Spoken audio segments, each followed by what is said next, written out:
Bank ডাকাতি দেখছি, কিন্তু মাছ ডাকাতি দেখি নাই। ব্যাংক শুনছি অন্য বাড়িতে বাসা করে এনেছি, সুরঙ্গ করে ব্যাংকের টাকা নিয়ে গেছে, কিন্তু এরকম ভাবে মাছ নিয়ে যায় এটা কখনো আমরা কল্পনা করি নাই। যে কামরুল ইসলাম আমাদের কোটি কোটি টাকা আমাদের আত্মসাৎ করছে, আমরা তদন্ত সুষ্ঠু বিচার চাই সবার কাছে। আমার এই ডাইন পাশের ঝিলটা 120 একরের। আমরা এটাতে মৎস্য চাষ করি। আমাদের সাথে একজন পার্টনার ছিল কামরুল ইসলাম। এখান দিয়ে একটা জোড়া করিয়া নদীর টেনে পানি দিয়া, এই জোড়া দিয়া পানি ছাড়ে। পানি ছাড়ার পরে এই জোড়া দিয়া পানি উঠার পরে মাছ সব ঢুকে যায়।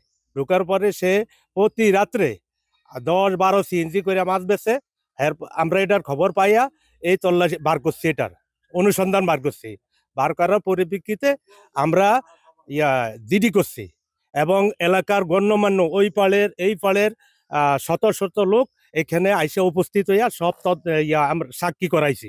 উনি আমার সাথে একসাথেই থাকে, ব্যবসা করে, অথচ উনি এই পুষ্করিণীটা উনি একা ব্যক্তিগতভাবে করতে যেয়া এই দিক দিয়ে সে একটা বিশাল সুড়ঙ্গ পথ করে এই দিক দিয়ে যখন পানি দেয়, এই পানিগুলো যখন চরের দিকে নামে, আর তখন এটার ভিতরে মাছ একেবারে মিছিল সহকারে জোরে ঢুকে, এমন পজিশনে মাছ ঢুকে 2-3 ঘন্টায় কয়েকশো মন মাছ ঢুকে যায়। আর তখন এই সন্ধ্যার থেকে ধরে এই মাছগুলি রাত্রে 2টা পর্যন্ত ঢুকায়, আর 2টার পর থেকে জাল দিয়া প্রতিদিন এই মাছ এই পাট দিয়া জাল করে আইনা মাছ ধরে এই পাট দিয়ে প্রতিদিন কমপক্ষে 10 থেকে 12 লক্ষ টাকার মাছ সে বিক্রি করছে। এই পর্যন্ত আমার 2 কোটির উপরে টাকার মাছ সে এখান থেকে বিক্রি করছে।